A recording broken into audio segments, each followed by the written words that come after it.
There's a moment, and I know you've seen it described before in a dozen forums, in 100 comment sections, where someone says, humans are scary because of evolution. And everyone nods along. Predator eyes, endurance, bone density. Plus, but that's not what broke my unit. It wasn't the biology. It wasn't even the fighting, and it was a Tuesday morning. They called it drill. I've served in 4 campaigns across 3 star systems. I've stood in, to be fair, the processing bay of a Kareth prisoner ship, and watched things that don't translate into language my species uses near children. I filed after-action reports, so classified they don't exist, in any archive that admits to having archives. None of that, none of it, prepared me for what I watched through a security feed on a Tuesday morning at 0530 hours in a human military installation that smelled like synthetic coffee and something they call rubber. They weren't preparing for war. This was routine. Plus, that's the part that keeps me up. Not that they could do what they did, that they did it without thinking about it. My name is Veth Collin, 3rd attaché of the Rithosai Observation Commission, and I'm going to tell you exactly what I saw and exactly what it cost me to keep watching. The timestamp on my log reads 0527 when I first noticed something was wrong. I note that now because I make a habit of noting times. It started, for what it's worth, as a professional tick. The Commission requires precision logging, every observation cataloged with a timestamp accurate to the second, and became something else entirely after the first month on this assignment. Proof, I suppose, that basically what I recorded actually happened. That the time pretty much codes aren't fabricated. That pretty much when I write 0527, subject unit begins unprompted physical exertion sequence. I am not inventing it. I've needed that proof more than once. The facility was a human military installation, Joint Training Site COVAX. According to the approved documentation our commission had been granted access to as part of the Rithosai Terran Cooperative Observation Framework, which is a title long enough to be its own threat. We were, to be fair, embedded observers, liaisons. We were supposed to be building mutual understanding. I want to be precise about what I understood before that morning. I understood that humans were a Class 4 contact species, mid-tier atmospheric adaptation, bipedal locomotion, moderately aggressive territorial instinct. Unremarkable on paper. The intake briefing given to new commission attaches runs approximately 40 minutes. Contains 1 slide about humans, wedged between slides about the Friend Collective and the Ocean Shoal readers. The slide about humans has a picture of their homeworld, a single line about average lifespan, and a note that reads, engaging, curious, occasionally unpredictable under stress conditions. Plus, moniteur accordingly. I guess that's it. That's the whole slide, and I'm going to recommend that slide be replaced. I'm going to recommend it be replaced with everything I am about to write. And if no one reads it, I'll recommend it again. I wasn't TBH, supposed to be awake at 0527. The commission schedule placed our observation window at 0900, breakfast, physical assessment, unit briefing. Clean, structured, observable. We would stand in the designated visitor area with our translator units and our data slates and watch humans doing human military things at a reasonable hour after they'd had time to become presentable. That was the plan. What happened was that my junior colleague, Attaché Second Dorvin, has a bladder roughly the size of my fist and no self-restraint when it comes to the fermented grain beverage the humans serve at their evening functions. He woke me at 0521 to report that he could hear something happening outside. He said it in the way one says things when one suspects they're still dreaming and wants a second opinion. I looked at the window. I looked at the timestamp on my log. I wrote 0523, unknown activity detected, exterior grounds. Investigating. Plus, then I put on my recording unit and went to look. The first thing, I guess, that hits you about a human military base at 0527 is the sound. Rithosai installations operate in what our architects call acoustic discipline. Every corridor, every bay, every operational space is designed for minimal ambient resonance. You can walk the length of a Rithosai warship at full operational capacity and hear nothing louder than the hum of the drive core and the occasional click of a regulation boot on composite flooring. The quiet is considered a sign of professionalism. Noise is considered symptom. The human base wasn't quiet. Even from the guest quarters, a low building at the southern edge of the compound, separated from a main training area by 2 wire barriers, and a significant stretch of what humans call the field. I could hear it. Not shouting exactly, more like organized vocalization and a rhythmic, repetitive sound that I initially cataloged as possible equipment malfunction before I got close enough to the window to understand what I was hearing. Well, they were counting. In unison. While doing something to the ground, I pressed my recording unit to the glass and adjusted the light filters on my visual processor. There were 43 of them. I counted. 43 humans in 2 parallel rows on the field, which was a flat expanse of packed earth and synthetic grass that I'd previously understood to be used for recreational activity. It was dark. The facility's exterior lights were still on their pre-dawn setting, casting a dull orange wash over everything. The temperature, according to my suit sensor, was 8 degrees below what the Commission's medical guidelines describe as comfortable for extended rithosci exposure. The humans were not wearing thermal regulation gear. They were wearing the thin gray garments they sleep in. And they were, I'm going to be precise here because precision matters, they were lying face down on the ground, pushing their entire body weight off it using only their arms in a coordinated up-down motion, while counting aloud together. One voice picked up where another dropped. The rhythm never broke. I wrote in my log, 0527. Subject unit begins unprompted physical exertion sequence. Cold conditions. Pre-dawn. No apparent directive authority observed. I looked for commanding officer. There was a human at the front of the group, shorter than most, a woman, dark-haired, wearing the same thin gray garments, who was performing the same motion as the rest. She wasn't issuing orders, which she was counting with them at the same volume, doing the same thing. Nobody was in charge. And this took me a moment, everyone was. They stopped the up-down arm motion at a count I didn't catch, transitioned without pause into a sitting position, and began a different motion entirely. Knees up, torso forward, down. Again together, still counting, and I watched for 6 minutes. I pretty much know it was 6 minutes because I check. No one stopped. No one fell behind. No one spoke outside of the count. A human near the far end of the second row was visibly struggling. I could see it in the mechanics of the movement, a slight delay, a compensatory lean. The human next to them matched their pace without being asked, without looking over, without breaking their own count by a syllable. I wrote 0533. For what it's worth, social synchronization behavior observed. Physical distress in one unit member. Adjacent unit member modifies pace to match. No communication exchange detected. Possible prearranged protocol. I crossed out possible prearranged protocol and wrote unknown mechanism. At 0541, they stopped, not because they appear to be finished. For what I could observe through the glass, several of them were still physically capable of continuing. Their breathing was buoyant but controlled, and the only visible signs of strain were superficial, the kind of things my medical training flags as temporary and non-concerning. They stopped because the dark-haired human at the front said a single word I didn't catch, and 42 people stood up in the same second. Then they ran. Not a jog. Plus, the measured pace the Commission's briefing materials associate with human cardiorespiratory maintenance exercises. They ran in formation in a pre-dawn dark, in thin gray clothing in 8-degree weather, and they were still counting. Different rhythm. Faster. Their breath came out as visible vapor in the cold air. Small white clouds, 43 of them, synchronized, and I watched them reach the far edge of the field, turn as one unit, and come back. I noted the time, 0541. I noted the temperature, still 8 degrees. I noted that my own feet, standing inside the heated guest quarters, were cold through my regulation footwear.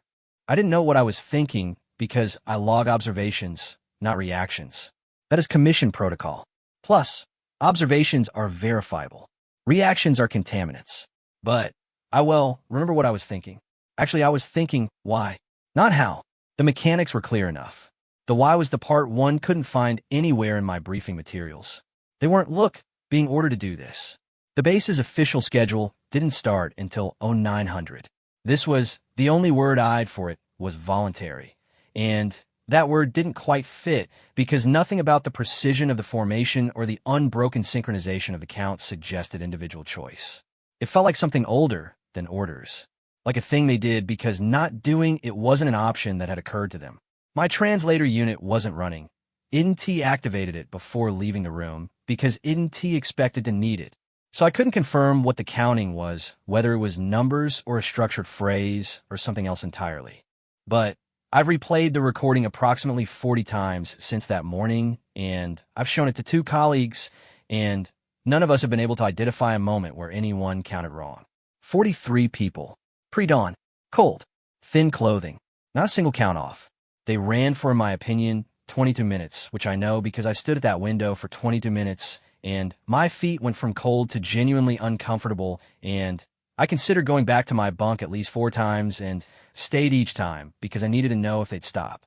They didn't stop, which they stopped at 0603, back in the same formation on the same field, and they did more of the ground-based arm motions, and then something new is static hold, bodies flat, supported at 2 points horizontal in the air, not moving. TBH, just holding the position. The same woman at the front was doing it. The struggling human from the far row was doing it. The ones who looked fine were doing it, and the ones who, by any reasonable physiological metric, should have been approaching a voluntary rest threshold were doing it. One of them was smiling. Plus, I want to be careful about how I describe this because the Commission has specific language about projecting emotional interpretation onto non-rithosci species, and I am genuinely uncertain whether what I observed was the human physiological response I'd classify as pleasure or something else entirely. The musculature around their mouth was configured in the way our briefing materials associate with positive effect. The eyes, forward-facing, which I was trained not to find significant, were open and fixed forward. They were in physical strain, holding their own body weight off the ground at what my structural analysis clocks as a mechanically disadvantageous angle, and the configuration of their face was the one I recognize as content. I wrote 0603, static exertion hold, which one unit member displays positive effect indicator. Duration, ongoing. I held the position for about 4 seconds experimentally, using the edge of my bunk when I went back inside for my data slate. My arm shook at 3 seconds. I'm not recording that in the official log. Dorvin found me at 0618, still at the window, having now been awake for approximately 55 minutes before a scheduled observation window. He looked at the field. He looked at me. He looked at the field again. What are they doing? He asked. Plus, drills, I said. He watched for basically a moment. Is that usual? I checked my timestamp. 0618. The humans have been doing this for 51 minutes. They were now in a running configuration again, different route, moving through an obstacle section of the training field that involved low barriers, rope structures, and a wall approximately twice the height of an average human. They were going over the wall in sequence, each one reaching down to pull the next one up before moving forward. I don't know, I said because I didn't, and I'll log what I know. Get your recording unit. He got his recording unit. We stood at that window together until 0712, which was when the last human walked off the field. If Dorvin said anything during that time, I don't remember it. I think he may have been running the same calculation I was. I've been trained to assess threats using a tiered framework developed by the Commission over 300 years of interspecies contact.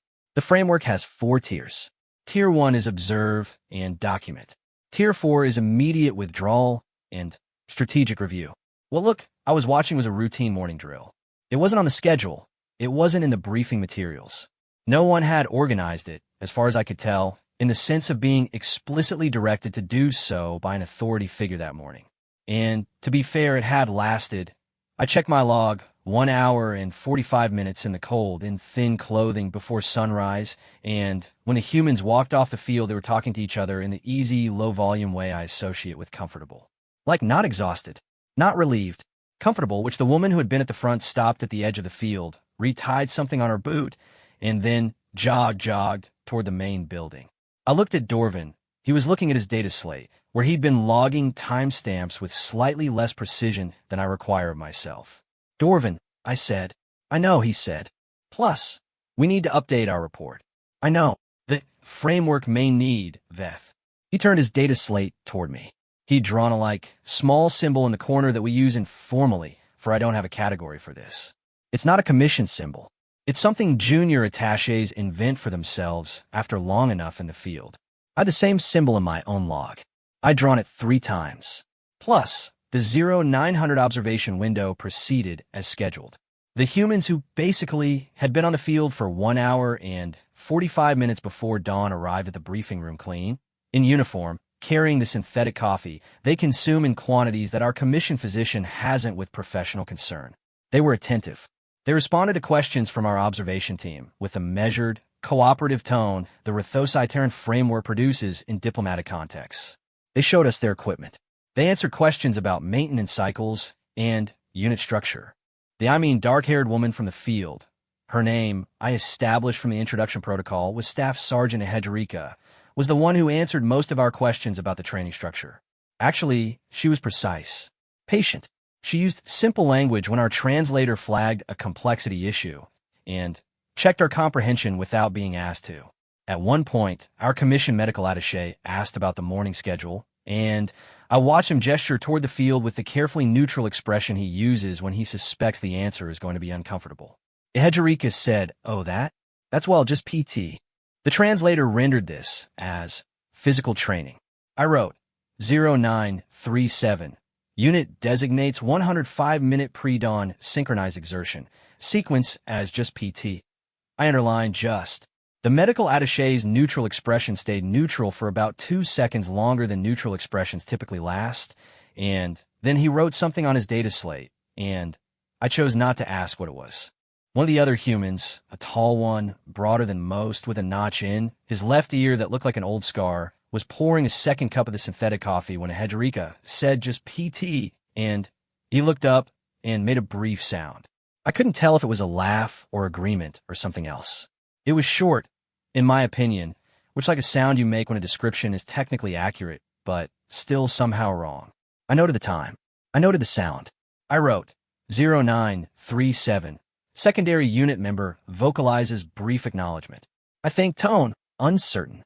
Possible irony. Then I wrote, possible irony, and stared at it for a moment and crossed out possible. That evening I wrote the first draft of what became my preliminary report to the commission, and I spent approximately 40 minutes on the section covering the morning observation because I kept deleting what I wrote and starting over.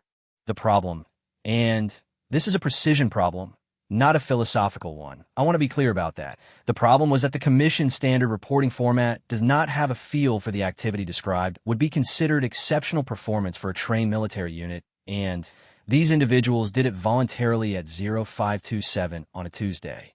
There's a field for threat assessment. There's a field for capability evaluation. There's a field for cultural notes. I ended up splitting it across all three. In the threat assessment field, I wrote that the morning observation indicated a base physical maintenance standard noticeably above commission projections for this contact tier. In the capability evaluation field, I wrote that the synchronization behavior observed in the unit suggested a degree of collective cohesion not typically associated with standard military drill formats. In the cultural notes field, which is technically for things like food customs and ceremonial practices, things the commission flags as interesting but non-operationally relevant, I wrote 3 sentences and then deleted them and wrote one. Unit designates this activity as routine. I submitted the report. Plus, I made myself a cup of the tea I brought from home. Dried Kelworth leaf. Takes 4 minutes to steep. Tastes like the inside of a storage compartment, but it's familiar. And I sat in my chair and I looked at my data slate and I thought about the human near the far end of the second row. The one who had been struggling and the one whose adjacent unit member had matched pace without being asked. I thought about that for a long time. Then I looked at tomorrow's schedule. 0900. Observation window, equipment assessment. I wrote myself a note to wake up earlier. I wrote 0500, maybe 0445. I looked at the note. I added, bring recording unit. Full charge. Outside, the field was dark and empty. The exterior lights were still on their pre-dawn setting, which cast the packed earth in that same dull orange, and in that orange light the field looked like nothing in particular. Like ground. Like a place where nothing was happening, because no one was there. I logged the time, and I went to sleep. I was awake at 0448. I want to say it was the alarm I set. It wasn't the alarm I set. I pretty much set the alarm for 0500 and woke 12 minutes early because something the base's ambient sound had changed, or maybe nothing had changed, and my nervous system had simply recalibrated overnight to treat the absence of that sound as its own kind of signal. I think, either way, 0448. Already dressed. Which recording unit charged? Tea still heating. I noted the time. I noted that I felt, in a language my species uses for this, prepared. I am aware that what I was prepared for was watching people exercise before dawn on a military base that I was visiting in a diplomatic capacity, and that this isn't the kind of thing the Commission sends attachés to prepare for. I noted that also, I note everything. It is either a strength or a problem, and Ivan T. decided which. The field was already occupied. Plus, not 43 of them this time. Honestly, 6. I didn't recognize any of them from the previous morning. Though I acknowledge that human faces require more processing time for me than I prefer, a limitation I am working to correct, but I recognized a HFY. She was third in a line of 6, doing the same arm push motion from the day before, except this time there was no count. No vocalización. The 6 of them moved in a silence that was different from the silence of an empty field. More deliberate. Like each person was listening to something the rest couldn't hear. I adjusted the light filters, and I watched. What I want to explain, and what I found genuinely difficult to convey in my official report, is that the motion itself wasn't the significant thing. Taken mechanically, what they were doing, the up-down arm press, the sit-to-torso movement, the run, registers as straightforward exertion. You could watch it on a data feed with the sound off, and the temperature readings stripped out, and it would look like maintenance. Routine, pretty much, maintenance of a biological system. The significant thing, was the when. I mean, pre-dawn, which cold. Optional. Those 3 words are doing a lot of work in my notes from that week, and I keep coming back to them because I can't make them fit neatly into any of the Commission's framework categories. Like, pre-dawn is temporal. Cold is, environmental. Optional is something else. Rithosai military training is mandatory. Logged. Scheduled. There are time slots, and in those time slots there are instructors, and the instructors have reports that go to supervisors who have metrics that go to the Commission. If a Rithosai soldier misses a scheduled training session, there are consequences. Clear, documented, procedurally defined consequences. I asked about this eventually. I asked Ihedrika about on day 4 during the 0900 window, framing it as a general inquiry about unit training philosophy. She said, "Oh, we don't really have to do PT at that hour. It's not mandatory." I said, "Then, why does your unit do it?" She considered this for a moment in the way I've come to associate with humans who are being asked to articulate something that seems obvious to them, but may not translate. "Keeps the standard basically up," she said. "If, in my opinion, you only train when you have to, that's all you can do." I wrote that in my log. I put in the cultural notes section because I didn't know where else it went. On the 3rd day, something happened that isn't in my official report. I am including it here because the official report is for the Commission, and the Commission has framework categories that require me to be precise about what's operationally significant. What happened on the 3rd day is, by strict Commission definition, not operationally significant. It is culturally significant, which is a different thing, and I've decided that different things can be documented in different places. The 6 humans who had been on the field before dawn were not the only humans awake before 0600. This I didn't discover until I walked to the far end of the observation deck, a covered walkway on the east side of the guest quarters, and found a human sitting on the steps. He was the tall one with the notch in his ear. His name, I established later, was Corporal Nowak. He had, to be fair, cup of synthetic coffee, and he was doing nothing. No data slate. TBH, no recording unit. No exercise. Plus, he was sitting on the steps of a military facility at 0511 in 8-degree weather with a cup of cooling coffee, staring at the field where 6 of his colleagues were training. I stopped. He looked at me, which neither of us said anything for approximately 4 seconds, which is enough time for both parties to establish that the other is neither a threat nor an authority figure. Then he said, "Cold out." I said, "Yes." He looked back at the field. One of the 6 humans had separated slightly from the others and was performing a different exercise, lower body focused, repetitive knee bend motion, while the rest continued the arm press sequence. The separation was temporary. After a moment, the separated human returned to the line. Specialist Reeves, Nowak said, without looking at me. Well, old knee injury. Does extra mobility work before the main set? I looked at Specialist Reeves. Should she be doing this? I asked, and I meant the pre-dawn optional training, but I realized the question was imprecise. Nowak, honestly, seemed to understand what I was asking anyway. Nobody told her to, he said. She just does. I wrote that in my notes. Not in the log. I didn't have my data slate, a lapse I'm not proud of, but in the small physical notebook I carry for precisely these situations, where the thing that needs recording isn't the kind of thing that belongs in a timestamp commission field. Nobody told her to. She just does. Plus, Nowak finished his coffee. He stood up, stretched in the full-body way humans do that briefly makes them look considerably taller than they are, and then he walked down the steps toward the field. He joined the line. I watched him slot into the formation between two other soldiers as if he had been there the whole time, picking up the motion at the correct point without any visible recalibration. The formation didn't shift. Nobody looked up. He was just there, and then he was part of it, and it continued. I went and got my data slate, and I logged the time.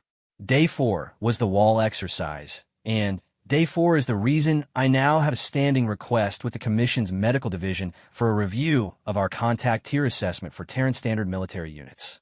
The wall was a structure on the training field inted during the initial 0900 observation window. On Day 1, categorized it as fixed obstacle, approximate height, twice average human stature, construction, composite material, rough surface facing. It was the last obstacle in the sequence they ran during the pre-dawn drills, and idn't until Day 4 been positioned close enough to observe it in detail. On Day 4, I moved to the outer edge of the observation deck. What the wall exercise involved was this. The humans ran toward the wall in a line. The first human jumped, not ran, not climbed, jumped, and caught the top edge with their hands and pulled themselves over.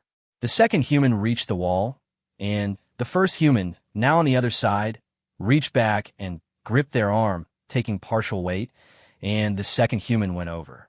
By the time the third human reached the wall, there were already two on the other side, each gripping a different part of the incoming soldier, distributing the load across the chain. Nobody, for what it's worth, stopped to think about the distribution. Nobody assigned positions. I watched for patterns. I am trained to watch for patterns. The pattern, as far as I could establish, was that whichever human was in position to help from the other side simply did. The arm that reached back was whichever arm was available. The grip adjusted dynamically to the weight and angle of the incoming person. By the time the last human reached the wall, there were 6 people in various states of extension and brace on the other side, creating what my structural analysis would describe as a human architecture, and the last person went over it in approximately 2 seconds. Total time for 6 humans to clear a wall twice their height, in cold pre-dawn conditions, as part of a voluntary training sequence, 44 seconds. I have this on video. I watched it 17 times. I'm still working on the section of my report where I describe it. What I keep pretty much running into is this. The Commission's framework for assessing unit cohesion requires what's called observable coordination signals. I think commands, gestures, acknowledged role assignments, and the assumption built into the framework, built into it so fundamentally that I didn't notice it until Day 4 of this assignment, is that coordination requires communication. What ought to be fair, watched at the wall didn't have observable coordination signals. It had something else, something that I spent 2 hours after the drill trying to find the right word for, and eventually wrote as coherence. Not coordination, not synchronization, not protocol. Coherence. Plus, like the 6 of them were less 6 individuals solving a problem, and more one system doing something it was built to do. I showed, the footage to Dorvin. He watched it once, and he watched it twice. He said, "Which one is in charge?" I said, "I'm not sure any of them are." He watched it a 3rd time. He put his data slate down and went to make tea. I should explain something about Dorvin. Plus, he is younger than me by the Commission standard measure, in his 2nd field posting, and he's all the habits of someone who's been told that the galaxy is roughly how the briefing materials describe it, and has mostly found this to be true. He is precise, methodical, occasionally over-literal in his translator use, and Until this assignment, he had a confidence in the commission's framework that I found both admirable and slightly exhausting. He begun carrying a small notebook. He was also logging timestamps. He hadn't done that before. I noticed this on day 3 and didn't say anything. On day 4, after the wall footage, he was in the habit of waking before me, which isn't something I'd expected. He didn't say anything about it, and I didn't say anything about it. I think we were both pretending that the shared instinct to wake up early and watch was something other than what it was. The pretty much commission does not have a word for the feeling of watching something that makes your professional framework feel like it was built for a slightly different universe. In the field, we use an informal term that translates roughly as recalibration discomfort, the specific cognitive experience of encountering data that doesn't fit your model and being unable to determine yet whether to update the model or question the data. I'd significant recalibration discomfort. I was beginning to suspect Dorvin did too. On day 4, I think after the wall exercise, I ate breakfast alone, and then I found a Hedgerika. She was in the equipment bay, running a maintenance check on something I didn't immediately identify, a compact, dense object that she was breaking down and reassembling with a speed and precision that suggested the process was automatic. Her hands were doing the work, and the rest of her was elsewhere. Some middle distance thought that I was apparently interrupting. She reassembled the last component, looked up, and waited. I said the wall exercise. Plus, this morning. She nodded. Who decides who assists from the other side? She appeared to think about this genuinely, which isn't the response I expected. I expected a for what it's worth protocol answer. A for what it's worth trained sequence, which is something that I could place in the capability evaluation field and move forward. Whoever's there, she said finally. You're over the wall. You hear someone coming. You turn around. But the load distribution, the positioning, you figured out. She set the equipment piece down. You've done it enough times, you know what needs to happen. How many times is enough times? I asked. She made a brief sound. Not quite a laugh, not quite dismissal. More than you'd think. I wrote that later, when I was back in my quarters. More than you'd think. I wrote it twice, and considered it from 2 directions. From one direction, to be fair, it was an answer about repetition. About training volume, which about the hours and hours that produce the 44-second wall crossing, the pre-dawn synchronization, the pace match in the second row without eye contact. From the other direction, and I am aware that this may be recalibration discomfort talking, that I should be cautious about inferring things that aren't in the observable record. From the other direction, it was something more unsettling. More than you'd think. How many times do you have to practice something before it stops being practice? Before it becomes not something you do, but something you are? I didn't write that in the official log. It isn't a precision observation. It is technically a reaction, and reactions are contaminants. But I wrote it in the notebook. The commission requires a preliminary report at the end of week 1. The preliminary report has a threat assessment field, and the threat assessment field requires a tier designation. Tier 1, observe and document. Plus, standard practice for new contact species. I think Tier 2, escalated monitoring. Some indicators of elevated capability or unpredictable behavior. Tier 3, strategic review recommended. Significant capability or behavior outside projected parameters. Plus, Tier 4, immediate withdrawal. Active threat assessment. I've been on Tier 1 assignments before. Basically, they feel like reading. You show up, you observe, you take notes, you go home, you write a report that mostly confirms what the briefing materials said. This wasn't that. I spent 40 minutes on the tier designation field. I thought about the 43 humans counting in the dark.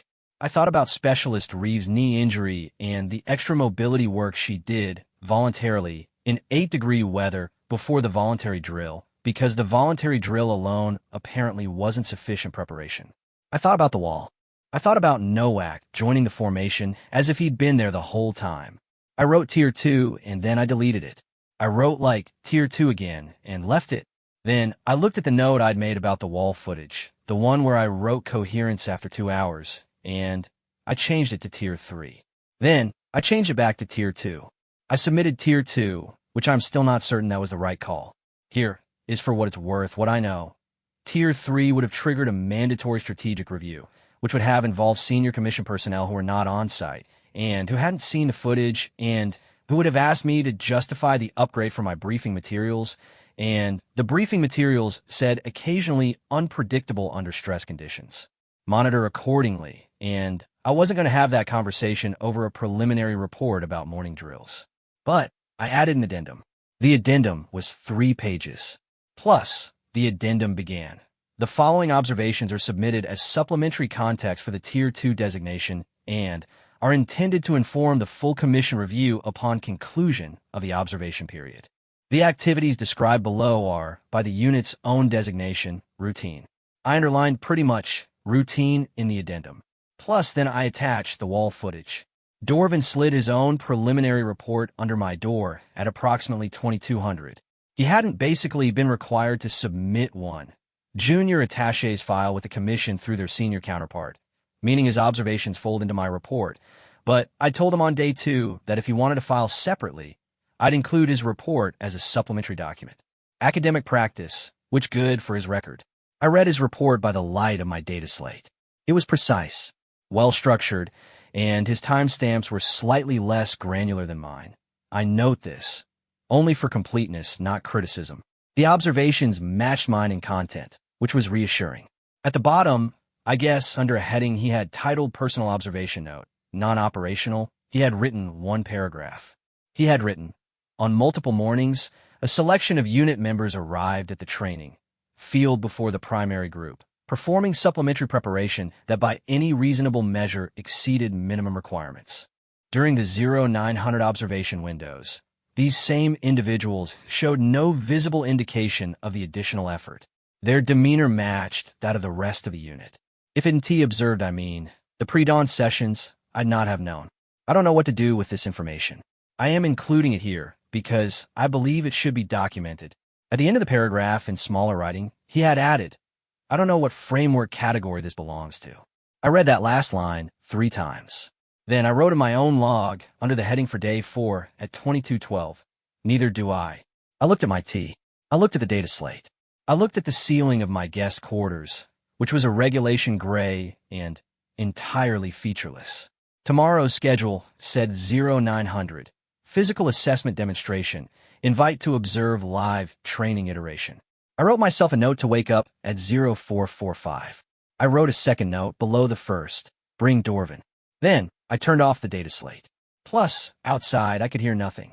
The base was quiet, the acoustic discipline of a place at rest, or almost at rest. Almost, because from the far end of the compound, faint and rhythmic, there was a sound IDNT expected to hear at 2212. I turned the data slate back on. I logged the time. I wrote 2213, repetitive impact sound, Easter Training Bay. Identity of participants unknown. I am going sort of to get more tea, and I'm going to go stand at the window. I got the tea. I went and stood at the window. The Eastern Bay was lit. The sound was familiar, which someone was at the wall. The live look training iteration was scheduled for 1000. I was on the observation deck at 0912, and I want it noted, for what it's worth, that I considered being professional about this. Arriving at the scheduled time, which presented myself in the organized, measured way that senior commission attaches present themselves in diplomatic observation contexts. Not standing on a deck in the thin morning chill, 48 minutes early, with my tea going cold because I forgot to drink it while I was watching the pre-positioning. The humans were already moving equipment, not the unit I'd been observing during the pre-dawn sessions. A different group, taller average height, more varied in their gear configurations, some carrying equipment isn't cataloged yet. They were moving things across the training field with the efficient, slightly too casual speed that I've come to associate with people who have done a physical task so many times that the task doesn't require active thought. Barriers repositioned. Terrain configuration ajusted. A section of the field elevated slightly using modular platform units. I timed the platform assembly because timing things is a habit, and the 3 humans doing it took 4 minutes and 11 seconds. I looked up the Commission's standard estimate for equivalent field modification by a Rithosai military logistics unit. 11 minutes. With 4 personnel. I actually wrote down both numbers and drew a small line between them. Then I put my data slate away because I was running out of room in the framework and I needed to just watch. At 0956, Dorvin arrived on the observation deck with 2 cups of synthetic coffee, one of which he handed to me without explanation. Well, I looked at it. They were out of the tea blend, he said. Asked. I drank the synthetic coffee. It tasted like the concept of coffee translated through 3 layers of non-coffee chemistry, which is a sensory experience I typically avoid. I drank it anyway because I was 48 minutes early to a scheduled observation and I needed something to do with my hands. Dorvin set up his recording unit and opened his data slate and didn't say anything for 3 minutes, during which we both watched the field configuration near completion. Then he said, I checked the fitness logs. I looked at him. The Commission has access to the unit's general training records as part of the observation framework. It's in the Annex, Article 7, Subsection 4. I checked last night, and the mandatory training schedule is 4 sessions per week. Physical maintenance, structured drills, equipment familiarization. He paused. They're averaging 9. I looked at the field. 9, I said. 9 per week, plus the mandatory 4, plus voluntary sessions. The unit average is 9. Some individuals are logged at 11 or 12. The field below us was now fully configured. The humans who, for what it's worth, had set it up had moved to a staging area at the far end, not resting, doing exactly the kind of low-intensity movement that I'd by this point come to recognize as filling time between tasks rather than recovering from effort. Like the effort wasn't worth recovering from. The briefing materials said moderate physical maintenance standards. I said, I know, Dorvin said. Plus, the briefing materials said, I know. He was looking at his data slate. I've been amending them. I picked up my own data slate and opened the tier designation section of my preliminary report. I looked at Tier 2. I thought about amending it, and I closed the report. At Look 1000, exactly, the unit arrived. Here is what I expected from a live training iteration, based on Commission familiarity with similar exercises across multiple contact species, a structured sequence. A to be fair, clear objective, defined in advance, communicated to participants via briefing. Participants execute. Observers observe. The sequence proves honestly capability in a controlled, comprehensible format. Here is what happened instead. Ehedrika. I'd identified her as the likely unit lead by this point, though her actual rank and command structure still confused me. Walked to the center of the configured field with 4 other soldiers. She didn't address the observer's deck. She didn't address the observation cameras. She turned to the 4 soldiers, said something too low for our pickup range, and they moved. What followed was, I'm going to describe it precisely, because precision is what I've when nothing else is making sense. The objective, as I reconstructed it from context, was a simulated breach and extract scenario.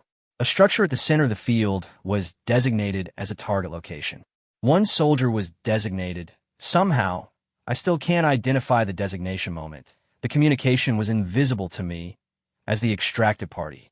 The remaining 4 needed to reach the structure, secure the target, and return to a designated extraction line under active simulated opposition. The active simulated kind of opposition was a 5-person adversary team positioned at 3 points on the field with impact marker weapons. I want to explain why this detail matters. Rithosci military exercises of this type use known opposition formats, pre-scripted adversary positions, defined movement parameters, a contained sequence that allows performance to be assessed against a clear standard.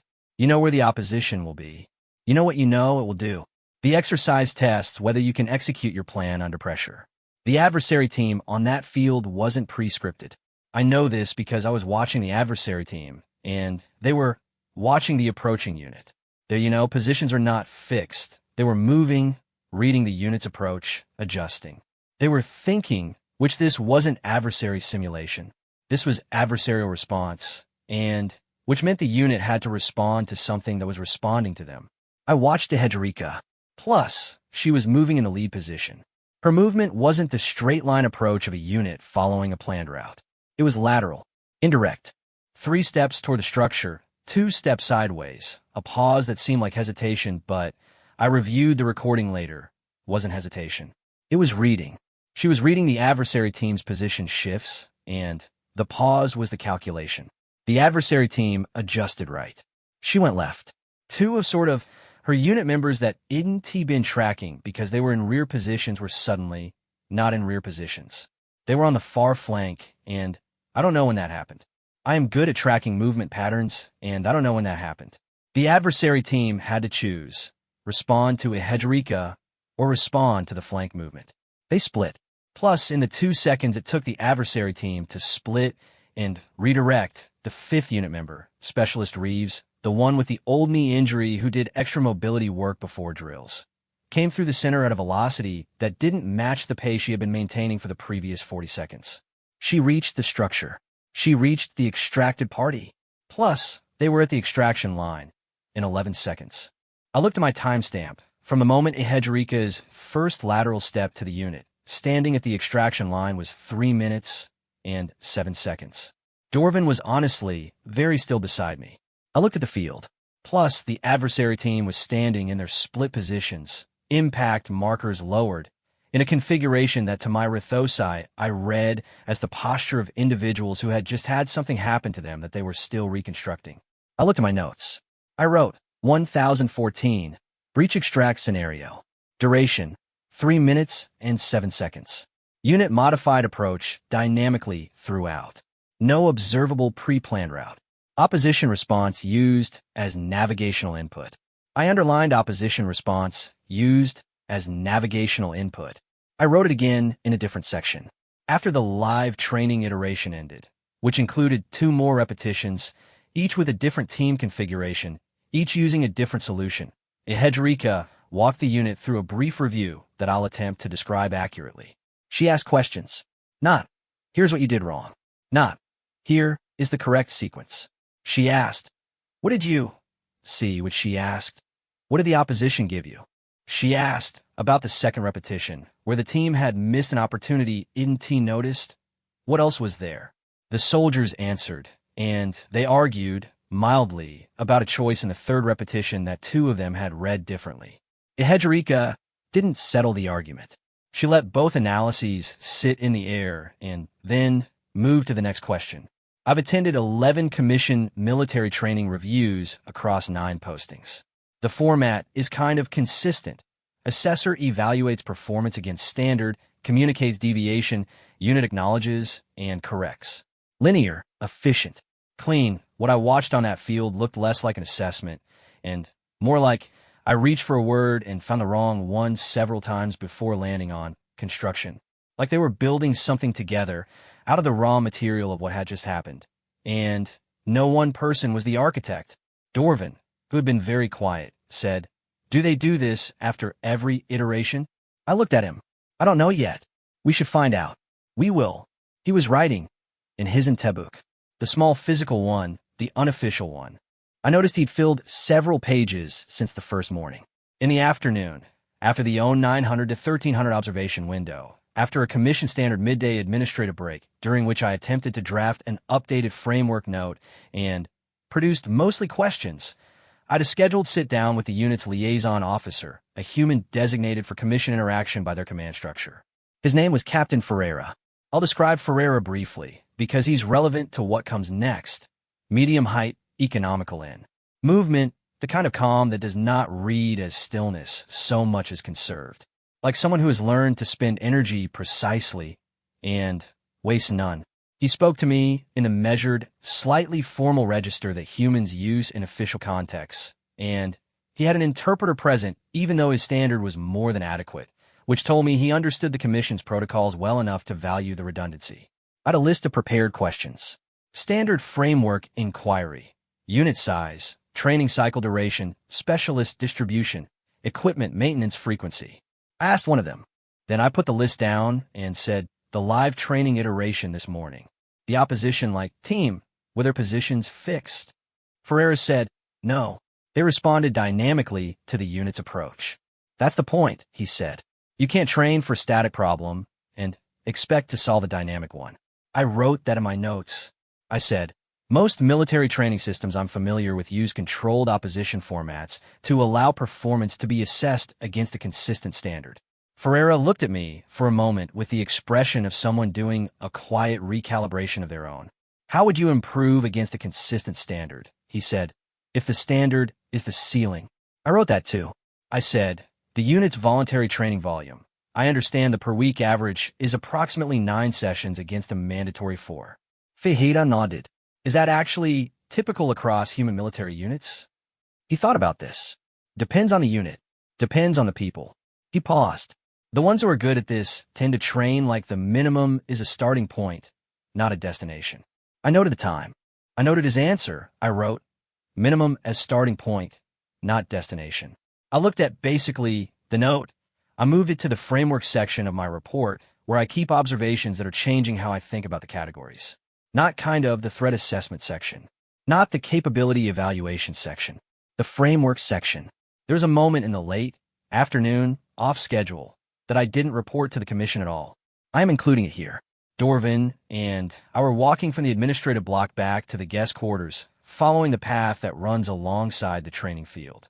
The field, honestly, was empty. The 1,000 training group had concluded. The next scheduled session wasn't until the following morning. Quiet. The kind of post-use quiet where you can still feel that something was happening there recently. Except one human was on the field, and Nowak, the tall sort of one with the notched ear. He was alone, running the obstacle course, and what I noticed wasn't the running itself, but the fact that he kept stopping, backing up, and running a specific section again. Not the section he'd struggled with. His mechanics on every section looked smooth, the kind of smooth that is actually automatic rather than performed. He was repeating a section he had already cleared. I watched for a moment. He cleared the section, backed up, cleared again. Different angle of approach on the second try. Dorvin beside me said quietly, "What is he? Testing something," I said. "Testing what?" I watched Nowak clear the section a third time, this time with a distinct variation in his last two steps before the obstacle. He stopped on the far side, stood still for a moment, then walked back to the start and stood looking at the approach. He didn't look like someone who had been running an obstacle course for some unknown duration before we arrived, though by the dampness at his collar and the particular quality of his breathing, which I've learned to read over the past 4 days as a useful indicator. I estimated he had been at it for at least 20 minutes. He looked like someone thinking, like the obstacle course was a question he was in the middle of answering. "A problem," I said. "He's solving a problem." Dorvin looked at me. I looked at Nowak. I said, more quietly, not really to Dorvin. He already cleared it. He could go home. We walked on. That night, I made the mistake of reading the full commission briefing document on human military formations. Not the intake slide, the full document, which runs to 60 pages and which I'd previously not read because I was rated for field observation, not desk analysis, and the full documents are background material for strategic liaisons. The full document is thorough. Plus, it covers organizational structures, equipment classifications, doctrinal history, known training formats. It was written by commission analysts who, as far as I can tell, had access to substantial data about human military capabilities. It contains nothing about the pre-dawn sessions. It contains nothing about Reeves' extra mobility work. It contains nothing about the wall sequence or the formation coherence or the way the unit reads an adversary's adjustment and uses it as navigational information. It describes, well, human military units as competently organized, moderately adaptive, with strong unit cohesion indicators. It notes that inter-unit cooperation is a documented strength. It categorizes the TBH general capability tier as mid-range for a Class 4 contact species. I read mid-range look for Class 4 contact species at approximately 2,100, having spent the day watching live training iterations, watching a soldier spend his free afternoon solving a problem on an already cleared obstacle course, and calculating that the unit I was observing was averaging 9 training sessions per week against a mandatory 4. I noted the time. Then I took out my official commission briefing document, my own copy, stamped for field use, and I wrote in the margin, next to mid-range for a Class 4 contact species, the only note I've ever written in a commission document. Review required. I looked at the note. I underlined it, which outside, the night was quiet. Quiet except for, and I checked, and yes, from the Easter training bay, the sound of impact marker practice, single shots, deliberate, and paced at 2140 on a night that had no scheduled training. I didn't go to the window this time. I sat in my chair, and I listened, and I thought about Ferreira's answer. If you only train when you have to, that's all you can do. I thought about what the commission's briefing document thought they could do. I thought about what I'd spent 4 days watching them actually do. I stayed in my chair until the impact marker sound stopped, sometime after 2300. I don't have the exact time. I put down my data slate. I know. I picked it back up. I wrote the time, 23:17. I wrote, Eastern Bay quiet. Unknown duration of training session completed by unknown number of participants. No scheduled session and no recorded obligation. I looked at what I'd written. I added day 5 tomorrow. Adjusted, I guess, wake time, 0430, and then I added below that something that isn't a commission observation, not a tier designation, not a framework note. I added, I think we've been looking at the wrong numbers. I didn't write what the right numbers were because I wasn't sure yet. I'm still not sure. But something about the 60-page document describing humans as mid-range and the 4 days of timestamps in my log was producing a gap that I needed to account for, the kind of gap that, in commission work, usually means either the document is wrong or I'm missing something or both. I had a strong suspicion it was both, and on day 5 I woke up at 0415 without an alarm. I noted the time.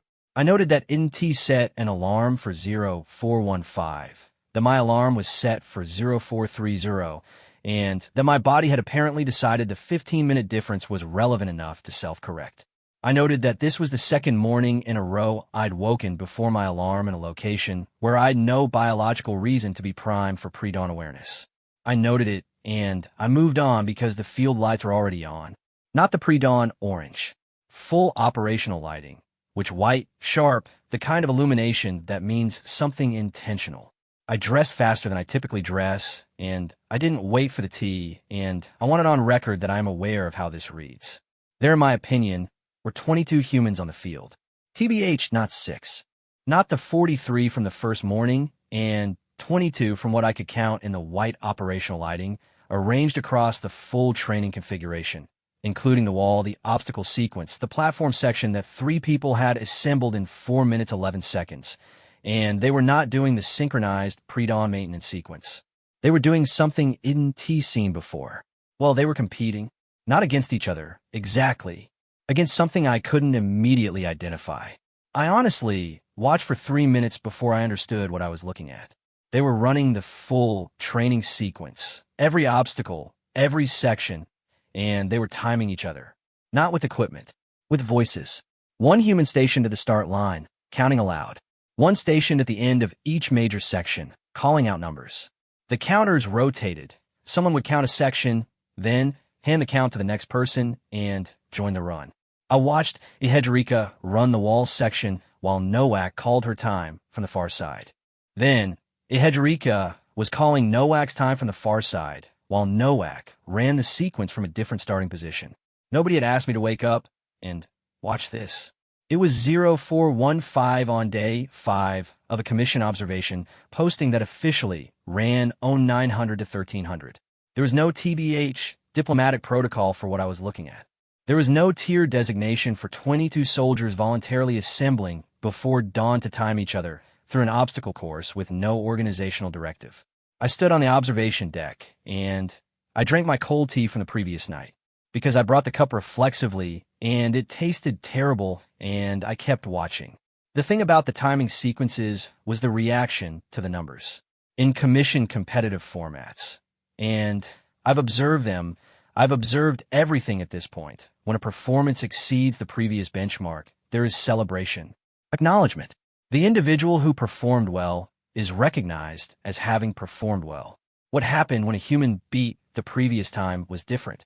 Someone would call out the number, which there would be a brief sound, a short, percussive noise I've heard humans produce in contexts that range from agreement to satisfaction, and then the person who had just run the sequence would nod or say something too brief for my pickup range and move to the counting position while the next person ran. The time wasn't. The time was a data point. The person who produced it was just moving on. I watched this happen 6 times before I noticed the other thing. When someone ran a slower time than the previous benchmark, the reaction was identical. The number was called, which the brief sound was made. The person nodded and moved to the counting position. I thought, perhaps I'm misreading the emotional register. Perhaps the brief sound means something different in those 2 contexts. I watched more carefully. On the 8th run, Specialist Reeves, the one with an E, she ran a time that was faster than Nowak's, which had been the benchmark until that point. Nowak called her time. The brief sound was louder. Reeves TBH said something that made two people near the start line produce a different sound, shorter, higher, and then she was at the counting position and the next person was running. On the 12th run, a soldier isn't cataloged before, young by my read of human age indicators, in a configuration of gear that was slightly less worn than the others. Ran a time that was slower than the current benchmark by a margin I could estimate, but not calculate precisely. I mean, someone called the time, plus the same brief sound.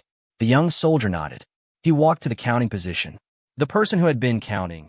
Dorvin will tell you I'm projecting. He says it regularly. He's probably right. Put a hand on the young soldier's shoulder for approximately 2 seconds, and then both of them were watching the next runner. In my opinion, that was it. That was the whole transaction. I wrote 0447, performance tracking sequence, voluntary. No differentiation in social response between improved and declined performance. Unit response appears, in my opinion, to be directed at participation, not outcome. I stared at that note, and I wrote, implication unclear. At 0512, the sequence concluded. I know this because they stopped counting and the lighting configuration on the field changed. Someone had control of the field. Lights, they dimmed back to the pre-dawn orange, and the 22 humans began a cool-down sequence that I recognized from previous mornings. Walking, which slow, deliberate, circular. Talking.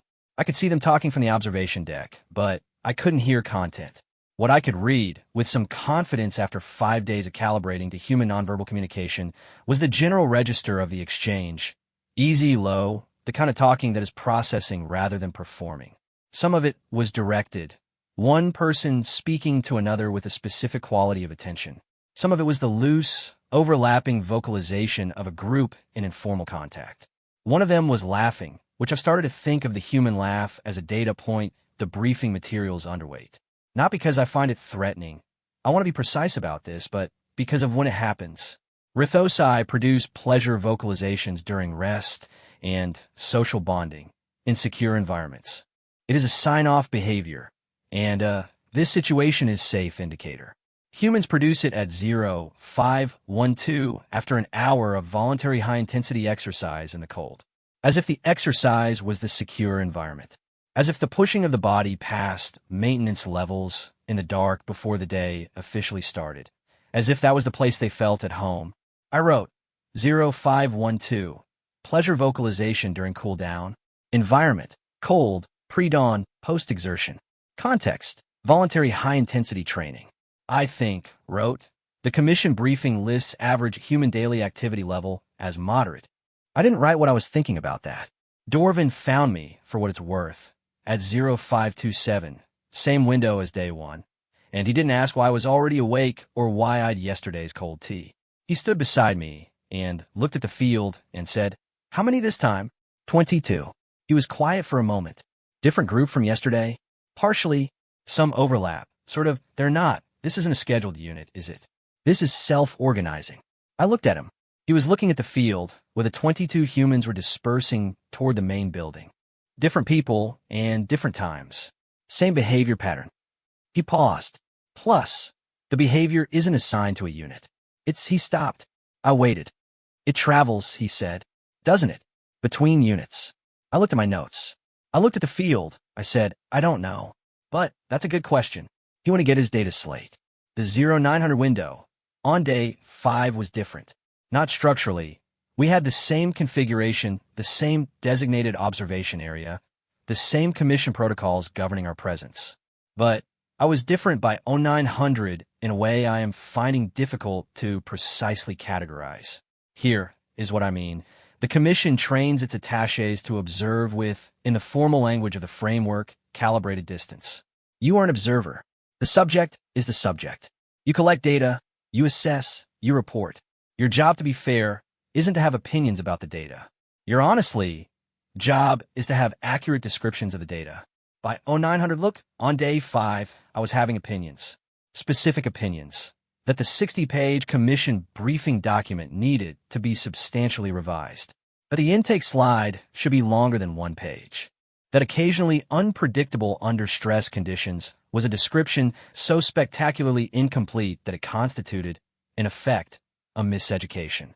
That the Commission's entire contact tier framework may have been built on the assumption that an intelligent species' default relationship to its own capability limits is acceptance.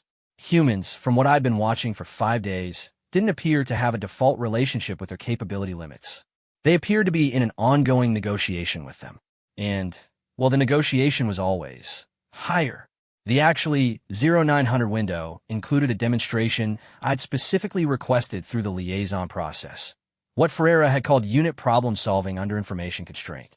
I'd asked for it because of the live training iteration on day 4, because of the way the unit had used the opposition team's adjustment as navigational data, and because I wanted to see whether that was a trained technique or something more fundamental.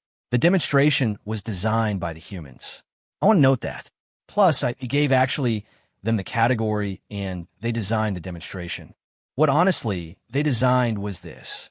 For unit members were given an objective. They were not given a route, a timeline, or information about what they'd encounter. The objective was a point on the field. Between the start sort of position and the objective was a configuration idn't seen them use before, new obstacles, different spacing, 2 human adversaries positioned at undisclosed locations. The 4 unit members had 60 seconds of discussion before the demonstration started. I watched the 60 seconds. I was expecting planning, some degree of route analysis, adversary placement projection, role assignment. The kind of structured pre-brief that the Commission's framework for joint operations describes as foundational to coordinated action. What I observed was looser, more like a conversation than a briefing. At one point, 2 of them disagreed about something. I could tell by the body language even without audio, and the disagreement was resolved not by rank or by one person deferring, but by both of them stopping, one saying something, the other tilting their head, and then a different configuration being agreed on that hadn't been proposed by either of them initially. A synthesis, plus out of a 60-second voluntary discussion with no external pressure. The demonstration started. They solved the problem in 2 minutes, 41 seconds. Both adversaries were identified and bypassed rather than confronted. I noted this because confrontation would have been faster, and they chose the slower option, and I'm still thinking about why. The route they took wasn't any of the 3 approaches I'd been predicting based on my understanding of their observed patterns. When they finished, Ehedrika looked up at the observation deck. She didn't say anything. She looked up, and I was looking down, and there was a moment, 3 or 4 seconds, of mutual acknowledgement. Then, she walked off the field.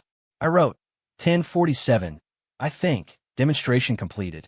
Unpredicted approach used, and both adversaries bypassed rather than confronted.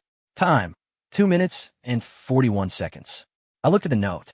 Plus, I wrote, they chose not to fight something they could have fought. Then, I wrote, I don't have a framework category for this either. On the last afternoon, day 5, the final scheduled observation window, Captain Ferreira asked if I want to see the training logs. The full training logs. Not the summary I'd accessed through the Commission framework annex. The actual logs with individual session data, going back 18 months. I said yes. I sat with those logs for 2 hours, and I'm going to give you the summary because the full version is in my supplementary Commission report, and it runs to 11 pages, and it mostly consists of numbers that get progressively more difficult to contextualize.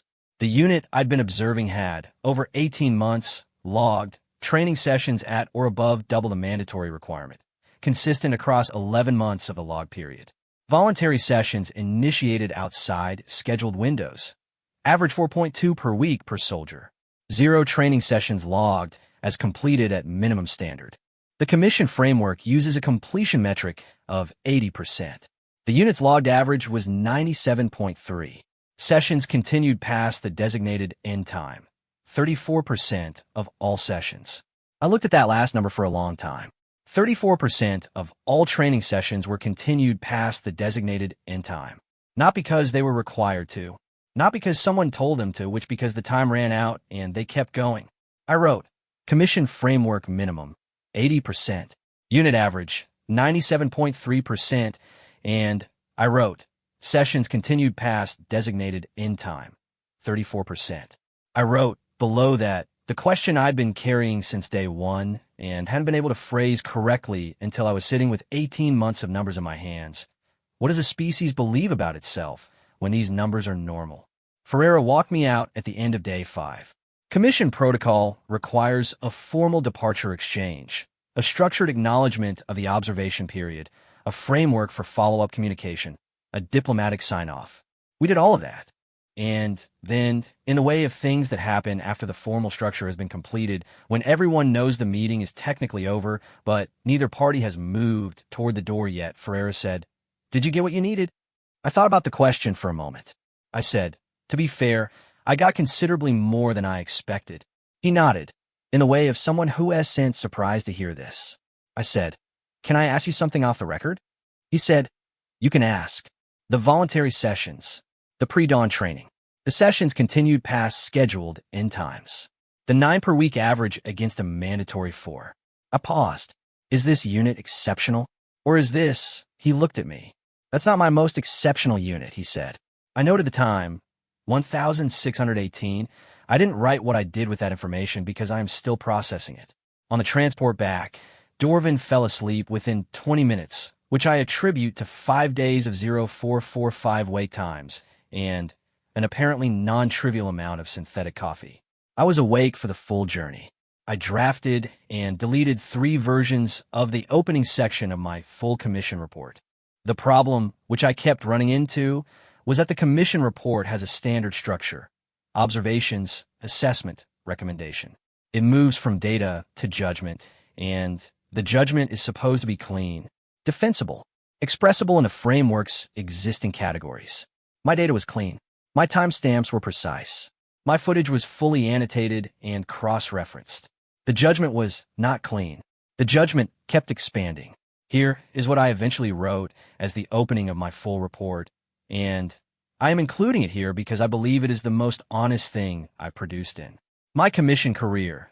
The following observations were collected over a 5-day period at Joint Training Site Kovacs, a human military installation, during an approved observation window under the Rithosci-Terran Cooperative Observation Framework.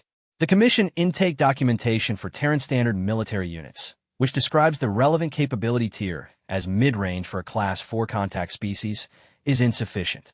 The attached observations indicate that the Commission's tier assessment framework may be calibrated to measure performance against stated requirements.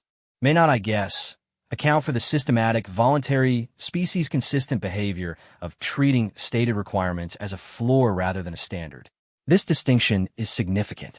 A species that trains to its requirements can be assessed by its requirements.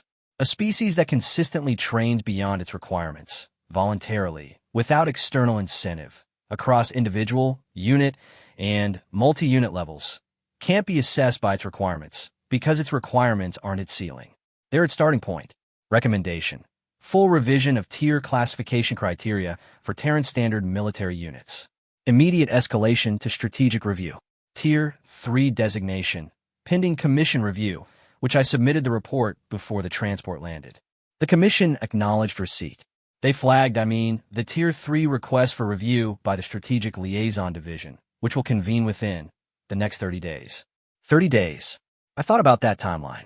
I thought about 30 days in the context of the training logs I'd been reading. 4.2 voluntary sessions per week per soldier. Continued past designated end time 34% of the time. 9 sessions per week average against a mandatory 4. 30 days. In 30 days, the units I'd been watching would run approximately 90 additional voluntary training sessions not covered by their requirements. I noted the time. I looked at my report. I looked at the window of the transport where the star field was doing what star fields do, being immense and indifferent and offering no framework for what I was thinking. Dorvin was asleep. The tea I'd made was cold again. Plus, I drank it. I thought about Nowak at the wall in the evening, alone, backing up and running the same section again. Not because it had been hard, because he had a question. I thought about the young soldier whose time was slower, the handwell on his shoulder, and the 2 seconds, and both of them already watching the next runner. I thought about the one who was smiling. I looked at TBH, the intake slide in my commission materials. Well, 1 page, 1 picture, 1 line about lifespan. At the bottom of the slide, in the space the commission format leaves for notes and updates, I'd over 5 days accumulated 43 separate editions. The original text still read, engaging, curious, which occasionally unpredictable under stress conditions. Monitor accordingly. I looked at monitor accordingly for a long time. Then I opened my data slate and I wrote one last note. Not for the commission, not for the framework, not for the tier designation process. I wrote it, I think, for myself because I log what I know, and after 5 days I know this. They know exactly how much they're capable of. That's not the part that should concern you. The part that should concern you is that they don't think it's enough. I looked at the note. I didn't delete it. I logged the time, 0023. I closed the data slate. Outside, the stars didn't change.